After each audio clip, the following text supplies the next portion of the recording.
রাত প্রায় 12টার সময় ছিল, গরমের রাত, আর আমি আমার ঘরে ঘুমাচ্ছিলাম।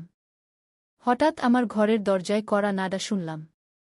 প্রথমে একটু ভয় পেয়েছিলাম, কিন্তু তারপর ভাবলাম সম্ভবত আমার ভাই হবে, কারণ বাড়িতে আমার আর ভাই ছাড়া আর কেউ ছিল না। আমি উঠে দরজার দিকে এগিয়ে গেলাম।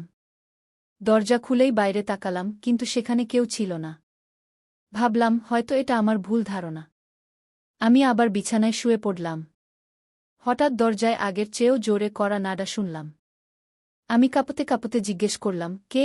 কিন্তু কোনো উত্তর পেলাম না। ভয়ে ভয়ে আবার দরজা খুললাম, আর সেখানে আমার ভাই দাঁড়িয়েছিল। সে আমাকে বলল, কি হয়েছে দিদি? তুমি এত ঘাবড়ে গেলে কেন? সে আজ আমাকে একটু অদ্ভুতভাবে দেখছিল। আমি ভাবলাম হয়তো আমি বেশি ভাবছি। কিন্তু আমি কি করে জানতাম যে সেই রাতে এমন কিছু ঘটতে যাচ্ছে যা আমার পুরো জীবন ধ্বংস করে দেবে, যা আমি চাইলেও কখনো ভুলতে পারব না। এখন আমি আপনাদের আমার জীবনের সেই সত্য বলতে যাচ্ছি যা আমি আজ পর্যন্ত সবচেয়ে গোপন করে রেখেছিলাম। এই সত্য এমন যা আমার প্রতিটি রাতের ঘুম আর প্রতিদিনের শান্তি কেড়ে নিয়েছে। এটি শোনার পর আপনারও রুহ কেঁপে উঠতে পারে। বন্ধুরা, গল্প শোনার আগে দৃঢ় হয়ে বসুন, কারণ গল্পটি খুবই ভয়ানক হতে যাচ্ছে। যদি আপনি চ্যানেলে প্রথমবার এসেছেন, তবে অবশ্যই চ্যানেলটি সাবস্ক্রাইব করুন। তাহলে চলুন গল্প শুরু করি। আমার বয়স তখন 20 বছর হয়ে গিয়েছিল, আর আমি নতুন করে যৌবনের দোরগোড়ায় পা রেখেছিলাম। আমি কলেজে সেকেন্ড ইয়ারে পড়ছিলাম। সেই দিনগুলোতে গরমের মৌসুম ছিল, আর আমাদের কলেজ থেকে ছুটি মিলেছিল। প্রতিদিনের মতো আজও পুরো বাড়ি পরিষ্কার করার পর আমি আমার বিছানায় বিশ্রাম নিচ্ছিলাম। ক্লান্তিতে আমার মনে হচ্ছিল যেন পুরো শরীর শক্ত হয়ে গেছে। আমি বিছানায় শুয়ে শান্তি পেতে চেষ্টা করছিলাম আর হাত দিয়ে মাথার মাসাজ করছিলাম। হঠাৎ আমার ভাই রাহুল আমার ঘরে এল এবং দরজা বন্ধ করে বলল, কি হয়েছে দিদি? তুমি ঠিক আছো তো? আমি বললাম, কি ভাই, মা সব কাজ আমার উপর চাপিয়ে দিয়ে চলে যায়। কলেজের ছুটি কি হল? পুরো বাড়ির দায়িত্ব আমার উপর এসে পড়ল। উপর থেকে কাজের বায়ু ছুটিতে। আমি পারি না এই বাড়ির কাজগু। আমার কথা শুনে সে আমার পাশে বসে বলল, আমার প্রিয় বোন, কোনো সমস্যা নেই। আমি এখনই তোমার জন্য দুধ নিয়ে আসি। তা খেলে তুমি শান্তি পাবে। কি? রাহুলের কথা শুনে আমি হাসলাম আর বললাম, তুমি শুধু বাইরে থেকে খাবার নিয়ে এসো। আমি একটু ঘুমিয়ে নিই, তাহলে আমার অবস্থা একটু ভালো হবে। কি? রাহুল ঘর থেকে বেরিয়ে গেল। কিছুক্ষণ পর ঠান্ডা দুধের গ্লাস নিয়ে সে ফিরে এল। আমার তার উপর খুব স্নেহ হচ্ছিল। দুনিয়ায় খুব কম ভাই আছে যারা তাদের বোনের এত খেয়াল রাখে। আমি তাকে অনেক আশীর্বাদ দিতে লাগলাম আর সে যে দুধ এনেছিল তা খেতে লাগলাম। দুধ খেয়ে আমি বিছানায় শুয়ে পড়লাম। রাহুল বলল, চলো দিদি, আমি তোমার মাথা টিপে দিই, তুমি ঘুমিয়ে পড়ো। সে আমার পাশে বসে তার হাত দিয়ে আমার মাথা টিপতে লাগল। তার হাত থেকে আমি শান্তি পেতে লাগলাম আর আমার মাথার ব্যথাও কমে গেল। আমি চোখ বন্ধ করে শুয়ে পড়লাম এবং কিছুক্ষণের মধ্যেই গভীর ঘুমে ঢলে পড়লাম। আমার কোনো খেয়ালই ছিল না যে আমি কতক্ষণ ঘুমিয়েছি। যখন আমার চোখ খুলল, আমি ঘড়িতে সময় দেখলাম, রাত 9:00 বেজেছিল। সম্ভবত ক্লান্তির কারণে আমি সময়েরই অনুভূতি হারিয়ে ফেলেছিলাম। মা এবং বাবা অফিস থেকে ফিরে এসেছিলেন। আমার কিছুই বুঝতে পারছিল না এবং আমার পুরো শরীরে ব্যথা হচ্ছিল। আমি বিছানা থেকে উঠে বাথরুমে যাচ্ছিলাম, এমন সময় আমার মাথা ঘুরে উঠল। মনে হচ্ছিল সবকিছু যেন ঘুরছে, এবং যদি দেয়ালে হাত না দিতাম তাহলে হয়তো পড়ে যেতাম। নিজেকে সামলে নিয়ে আমি ফ্রেশ হয়ে বাইরে এলাম। দেখলাম সবাই খাবারের টেবিলে বসে আছে এবং আমার আসার জন্য অপেক্ষা করছে। আমি গিয়ে আরাম করে চেয়ারে বসলাম। আমার অবস্থা বেশ খারাপ হয়ে গিয়েছিল এবং ক্লান্তিতে আমার পুরো শরীরে ব্যথা হচ্ছিল। রাহুল দেখল যে আমি ক্লান্ত, তাই সঙ্গে সঙ্গে মাকে বলল, মা দেখো, অঞ্জলি দিদির উপর কাজের চাপ একটু কম করো। আরে যদি কাজের লোক না আসে তাহলে তার জায়গায় অন্য কাউকে রাখো। এই অসহায় সারাদিন কাজ করে ক্লান্ত হয়ে যায়। দেখো, এর রঙও পাণ্ডুর হয়ে গেছে। কি সত্যিই আমার অবস্থা দিন দিন খারাপ হচ্ছিল। মা এবং বাবা দুজনেই কাজ করতেন, কারণ শুধু বাবার চাকরি থেকে বাড়ির খরচ চালানো কঠিন ছিল। সাথে আমাদের পড়াশোনার খরচও অনেক ছিল, তাই মাও সেই একই কোম্পানিতে কাজ করতেন যেখানে বাবা কাজ করতেন। আমরা দুই ভাইবোন কলেজে যেতাম, কিন্তু গ্রীষ্মের ছুটির কারণে বাড়িতেই ছিলাম। আমি একটা বিষয় লক্ষ্য করেছিলাম যে গত কয়েক সপ্তাহ ধরে রাহুল আমার খুব কাছাকাছি হয়ে উঠছিল। যেদিন থেকে আমার কলেজ থেকে ছুটি শুরু হয়েছিল সেদিন থেকে সে আমার অতিরিক্ত যত্ন নিতে শুরু করেছিল। যদি আমি বাড়ির কোনো কাজ করতাম তাহলে সে এসে সাহায্য করত। কখনো কখনো কাজ করতে গিয়ে আমি ক্লান্ত বোধ করলে সে আমাকে আরাম করে বসিয়ে আমার মাথা মালিশ করে দিত। যখন আমি তাকে মানা করতাম তখন সে হেসে বলত, না দিদি, তুমি অনেক কাজ করো। এখন আমার অধিকার হয়েছে যে তোমাকে আরাম দেবগু। আমি তাকে থামাতে পারতাম না এবং চুপচাপ শুয়ে থাকতাম। কিন্তু এক রাতে যা ঘটেছিল তা আমার হুঁশ উড়িয়ে দিয়েছিল। রাহুল কি কখনো এমন করতে পারত? আমি আমার ঘরে ঘুমাচ্ছিলাম, মধ্যরাতের দিকে আমি অনুভব করলাম যেন কেউ আমার ঘরে এসে দাঁড়িয়ে আছে। ধীরে ধীরে সে বিছানার কাছে আসছিল এবং আমি ঘুমের মধ্যেও টের পাচ্ছিলাম যে কিছু অদ্ভুত ঘটছে।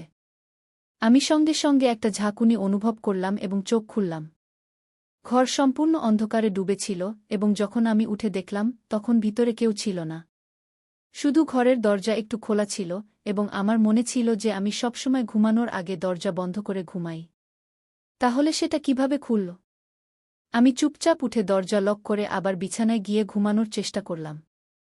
কিন্তু যেই আমি চোখ বন্ধ করলাম, আবার আমি কিছু পায়ের শব্দ শুনতে পেলাম, যেন কেউ বিছানার কাছে এসে বসেছে।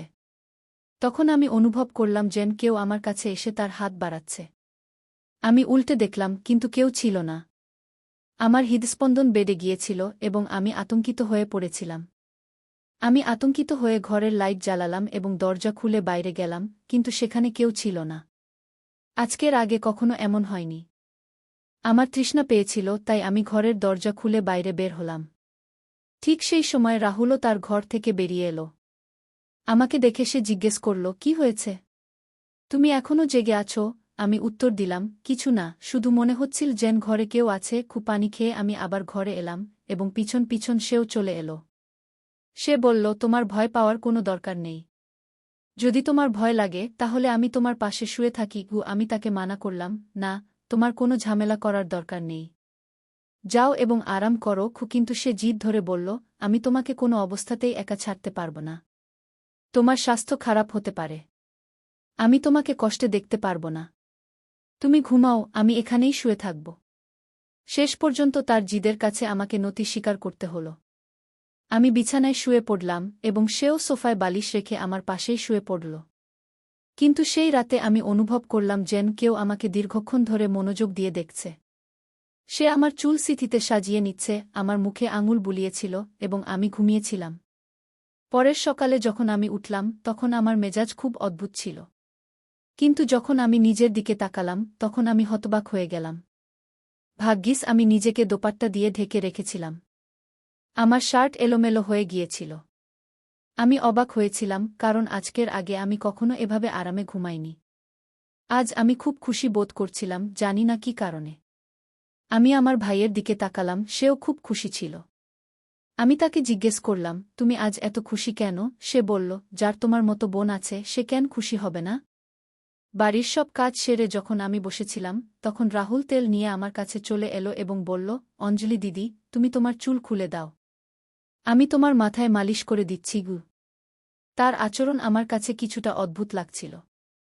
আমি বললাম, এটা তোমার কাজ নয়, যাও পড়াশোনা করো।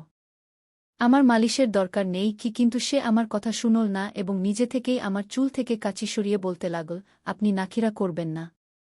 ভাগ্যবানদেরই এমন ভাই মেলে। যখন আপনার ভাই আপনার সুন্দর রেশমি চুলে মালিশ করতে চায় তখন আপনার কি সমস্যা হতে পারে?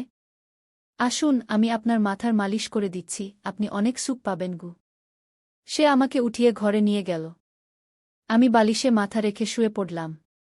আমার চুল বিছানা থেকে নিচে ঝুলছিল। সে আমার পাশে বসে আমার চুল মালিশ করতে লাগল। রাহুল আমার থেকে 1 বছর ছোট ছিল, কিন্তু আমাকে নাম ধরে ডাকত। সে বলত, আপনি এত সুন্দর যে আপনাকে দেখলে মনে হয় আপনি সব সময় এভাবেই হাসবেন আর আমি আপনার সুযোগ নিতে থাকব। সে আমার মাথা মালিশ করছিল আর তার হাতে যেন জাদু ছিল। আমি এত মজা পেলাম যে ঘুমের রাজ্যে হারিয়ে যেতে লাগলাম। তেলের গন্ধ ছিল অসাধারণ। তেলের হালকা গন্ধ ঘরে ছড়িয়ে পড়েছিল।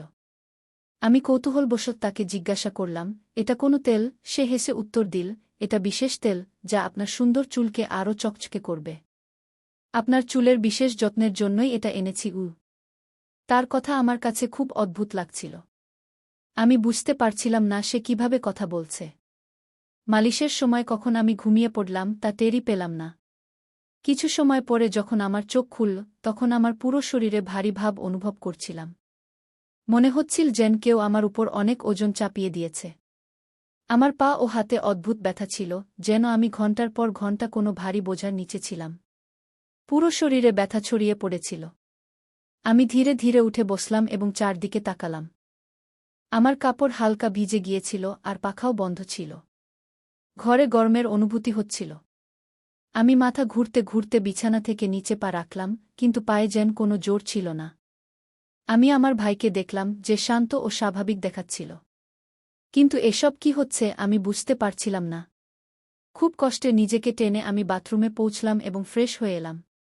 আয়নায় নিজের অবস্থা দেখে মনে হলো যেন আমি সারারাত ঘুমানোর বদলে কোনো কঠোর পরিশ্রমের কাজে লেগেছিলাম।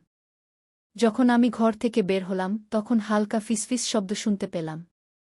মনে হচ্ছিল যেন কেউ কারো সাথে কথা বলছে। ঘরে আমার ও রাহুল ছাড়া আর কেউ ছিল না। তাহলে সে কার সাথে কথা বলছিল?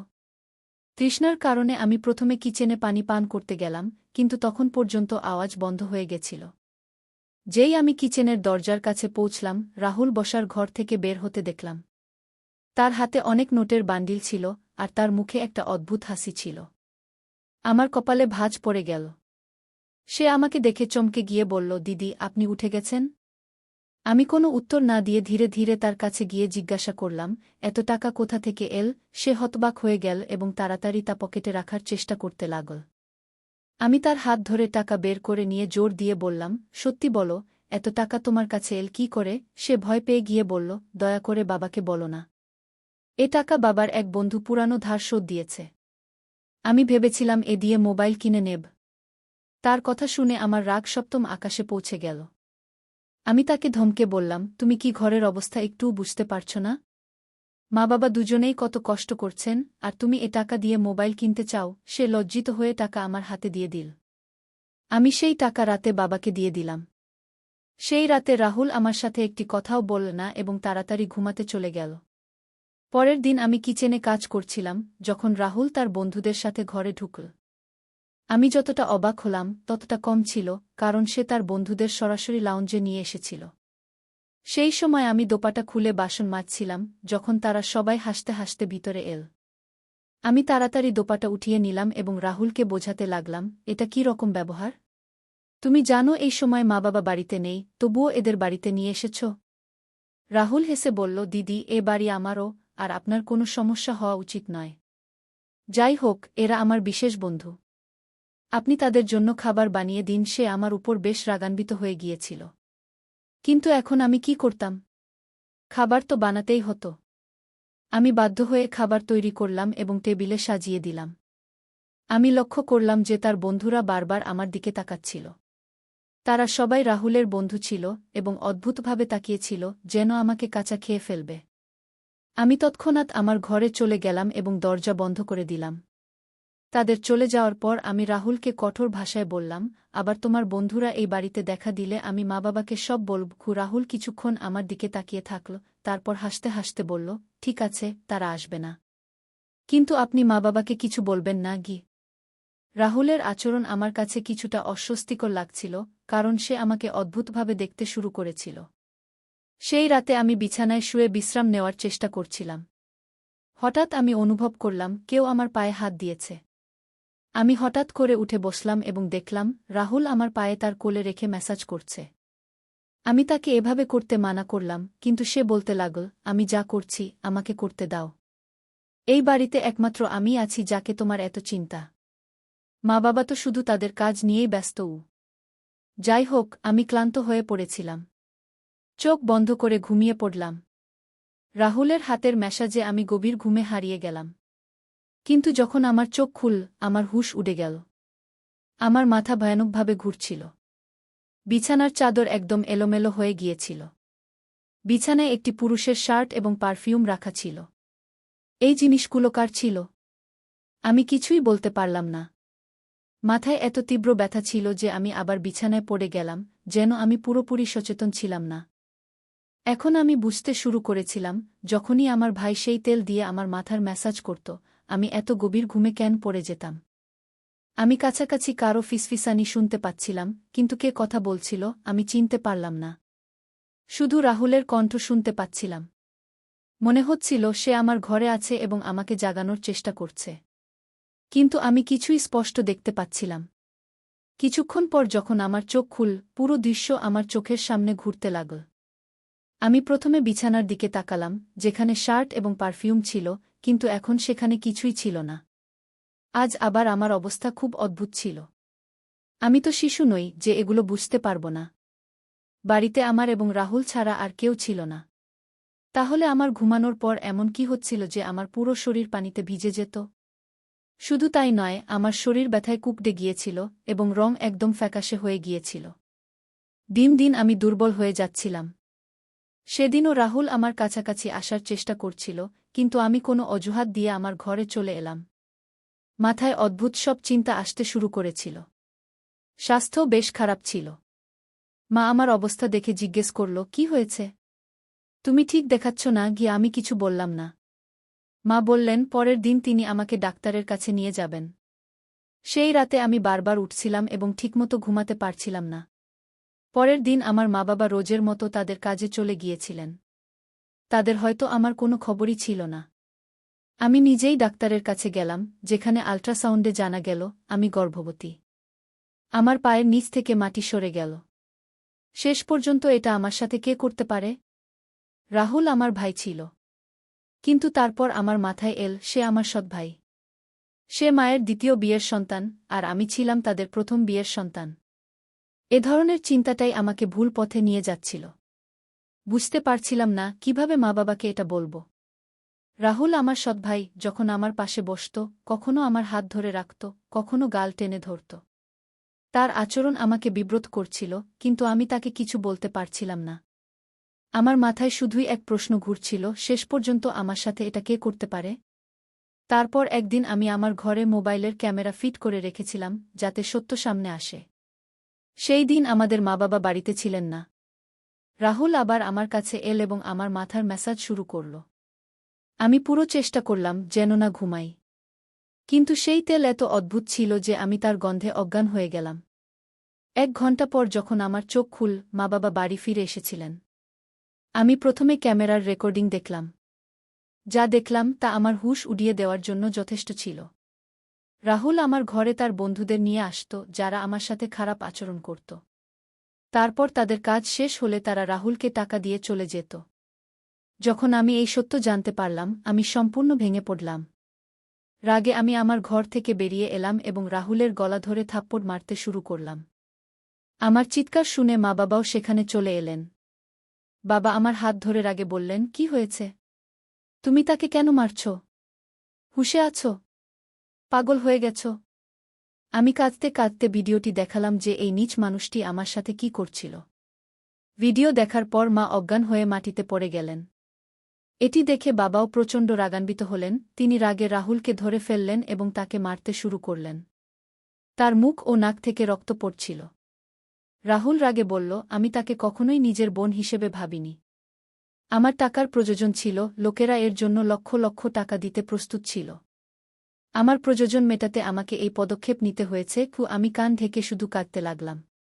বাবা তাকে এত মারলেন যে সে রক্তাক্ত হয়ে গেল, কিন্তু কোনোভাবে নিজেকে ছাড়িয়ে সে বাড়ি থেকে পালিয়ে গেল এবং আর কখনোই সেই বাড়িতে ফিরে আসেনি। এই ঘটনা ভুলে যাওয়া তো দূরের কথা, এটি স্মরণ করলেই আজও আমার রুহ কেঁপে ওঠে। ভাই সেই হয় যে তোমার নিজের রক্তের সম্পর্কের হয়। কোনো অপরিচিত পুরুষের হাতে তোমার মেয়েকে ছেড়ে দেওয়া একটি বড় ভুল হতে পারে, কারণ কিছু শয়তানি চিন্তার মানুষ সব সময় এই সুযোগ খোঁজে যে কখন তারা কোনো নির্দোষের ইজ্জত নষ্ট করতে পারে। আমার ভিডিও দেখার সকল দর্শকদের কাছে আমার অনুরোধ, তোমাদের বোন বা মেয়েদের কখনোই কোনো অপরিচিত পুরুষের হাতে একা ছেড়ে দিও না। শুধু মেয়েদের লালনপালন করো না, তাদের স্বাবলম্বী ও আত্মরক্ষায় সক্ষম হওয়া শেখাও। এই পুরো ঘটনায় তোমরা কার ভুল মনে কর? আমাদের বাবা-মায়ের, যারা টাকা কামানোর চেষ্টায় আমাদের দিকে কখনোই মনোযোগ দেননি, নাকি আমার, যে তার সৎ ভাইকে নিজের চেয়েও বেশি বিশ্বাস করত, নাকি এই সমাজের, যে মেয়ে দুর্বল ও অসহায় মনে করে? তোমাদের মতামত আমার জন্য খুব গুরুত্বপূর্ণ। কমেন্ট বক্সে অবশ্যই বলো যে এই পুরো ঘটনায় তোমরা কাকে ভুল মনে কর। আমি আমার গল্প তোমাদের সাথে শেয়ার করছি যাতে এটি অন্য কারো জন্য একটি শিক্ষা হতে পারে। এটি শুধু একটি ঘটনা নয়, একটি সতর্কতা যে আমাদের সবাইকে সতর্ক থাকতে হবে। যদি তোমরা আমার এই গল্পটি পছন্দ কর এবং মনে কর যে এটি শুনে অন্য কেউ সচেতন হতে পারে, তবে এটি অবশ্যই শেয়ার করো। যদি তোমরা এমন আরও গল্প শুনতে চাও যা বিনোদনের পাশাপাশি একটি বার্তাও দেয়, তবে আমার চ্যানেলটি সাবস্ক্রাইব করো। বেল আইকন টিপতে ভুলো না যাতে তোমরা আমার প্রতিটি নতুন গল্প সময়মতো পেতে পার। কাল আবার দেখা হবে একটি নতুন গল্প নিয়ে। ধন্যবাদ।